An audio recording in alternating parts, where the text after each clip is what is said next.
शासन की एकात्मक पद्धति का लाभ है ऑप्शन ए अधिक अनुकूलनशीलता, ऑप्शन बी दृढ़ राज्य, ऑप्शन सी जनता द्वारा अधिक सहभागिता, ऑप्शन डी सत्तावाद की कम संभावनाएं।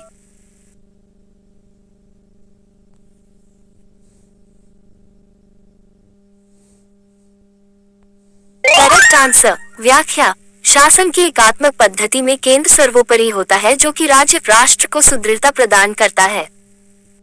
भारत पूर्ण संप्रभु लोकतांत्रिक गणतंत्र कब बना? ऑप्शन ए 26 जनवरी 1949, ऑप्शन बी 26 नवंबर 1951, ऑप्शन सी 26 नवंबर 1930, ऑप्शन डी 26 नवंबर 1949। करेक्ट आंसर व्याख्या। 26 नवंबर 1949 को भारत पूर्ण संप्रभु लोकतांत्रिक गणराज्य बना क्योंकि संविधान सभा द्वारा संविधान की उद्देशिका अथवा प्रस्तावना को 26 नवंबर 1949 को अंगीकृत, अधिनियमित एवं आत्मापित किया गया तथा संविधान के कुछ अनुच्छेदों को तत्काल लागू कर दिया जबकि शेष संविधान को 26 जनवरी 1950 को लागू किया गया। 1956 में राज्यों का पुनर्गठन करने से ऑप्शन ए 17 राज्य और 6 संघ राज्य क्षेत्र बने, ऑप्शन बी 17 राज्य और 9 संघ राज्य क्षेत्र बने, ऑप्शन सी 14 राज्य और 6 संघ राज्य क्षेत्र बने, ऑप्शन डी 15 राज्य और 9 संघ राज्य क्षेत्र बने। करेक्ट आंसर व्याख्या। 1956 में राज्यों का पुनर्गठन करने से 14 राज्य क्रमशः आंध्र प्रदेश, असम, बिहार, मुंबई, केरल, मध्य प्रदेश, मद्रास, मैसूर, उड़ीसा, पंजाब, राजस्थान, उत्तर प्रदेश, पश्चिम बंगाल और जम्मू कश्मीर तथा 6 संघ क्रमशः दिल्ली, हिमाचल प्रदेश, मणिपुर, त्रिपुरा, अंडमान और निकोबार द्वीप समूह तथा लक्षद्वीप बने। दोहरी नागरिकता निम्न में से किसकी विशेषता है? ऑप्शन ए एकात्मक सरकार, ऑप्शन बी संघीय सरकार, ऑप्शन सी संसदीय सरकार, ऑप्शन डी राष्ट्रपति शासित सरकार। करेक्ट आंसर व्याख्या। संघीय सरकार में दोहरी नागरिकता संघ एवं राज्य की हो सकती है।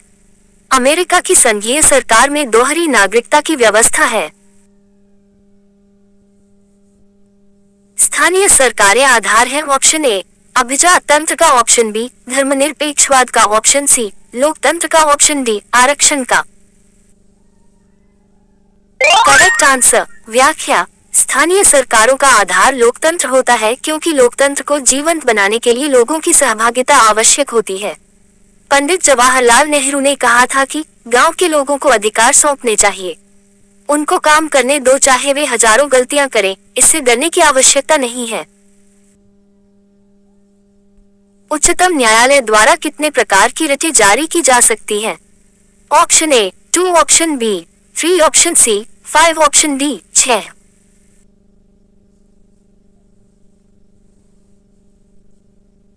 करेक्ट आंसर व्याख्या।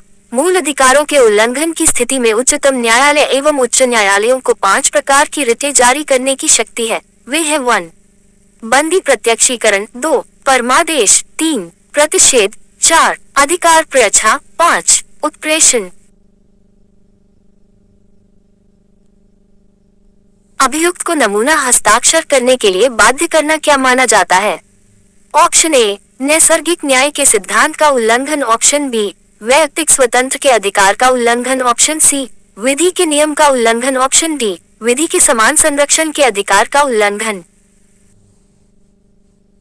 करेक्ट आंसर व्याख्या। अभियुक्त को नमूना हस्ताक्षर करने के लिए बाध्य करना वैयक्तिक स्वतंत्रता के अधिकार का उल्लंघन है। भारतीय संविधान के अनुच्छेद 20(3) के अनुसार किसी अपराध के लिए अभियुक्त किसी व्यक्ति को स्वयं अपने विरुद्ध साक्षी होने के लिए बाध्य नहीं किया जा सकता है। निम्नलिखित मौलिक अधिकारों में किसको निवारक नजरबंदी अधिनियम द्वारा नियंत्रित किया गया है? ऑप्शन ए धर्म का अधिकार, ऑप्शन बी संवैधानिक उपचारों का अधिकार, ऑप्शन सी स्वतंत्रता का अधिकार, ऑप्शन डी समानता का अधिकार। करेक्ट आंसर व्याख्या। जीवन तथा वैयक्तिक स्वतंत्रता के अधिकार को निवारक नजरबंदी अधिनियम द्वारा नियंत्रित किया गया है। अनुच्छेद 22 के अधीन संसद को निवारक निरोध का उपबंध करने वाला ऐसा कानून बनाने का अधिकार है जिसके अंतर्गत कुछ विशेष परिस्थितियों में किसी व्यक्ति को 3 महीने तक, कुछ विशेष दशाओं में 3 माह से अधिक नजरबंद किया जा सकता है। भारत के संविधान में शामिल राजनीति के निदेशक सिद्धांतों की अवधारणा किसके संविधान से ली गई थी? Option A Australia, option B USA, option C Canada, option D Ireland. Correct answer व्याख्या। भारत के संविधान में शामिल अनु 36-51 तक राजनीति के निदेशक सिद्धांतों की अवधारणा आयरलैंड के संविधान से ली गई है। ऑस्ट्रेलिया के संविधान से समवर्ती सूची यूएसए के संविधान से मूल अधिकार तथा कनाडा के संविधान से संघीय व्यवस्था की अवधारणा ली गई है। भारत के राष्ट्रपति को स्वेच्छा निर्णय अधिकार विवेकाधिकार के अंतर्गत क्या प्राप्त है? ऑप्शन ए वित्तीय आपातकाल घोषित करना, ऑप्शन बी किसी राज्य में राष्ट्रपति शासन लागू करना, ऑप्शन सी प्रधानमंत्री की नियुक्ति, ऑप्शन डी मुख्य चुनाव आयुक्त की नियुक्ति। करेक्ट आंसर व्याख्या। भारत के राष्ट्रपति को स्वेच्छा निर्णय अधिकार विवेकाधिकार के अंतर्गत प्रधानमंत्री की नियुक्ति करने का अधिकार प्राप्त है। प्रधानमंत्री की नियुक्ति राष्ट्रपति द्वारा संविधान के अनुच्छेद 75(1) के प्रावधानों के तहत की जाती है।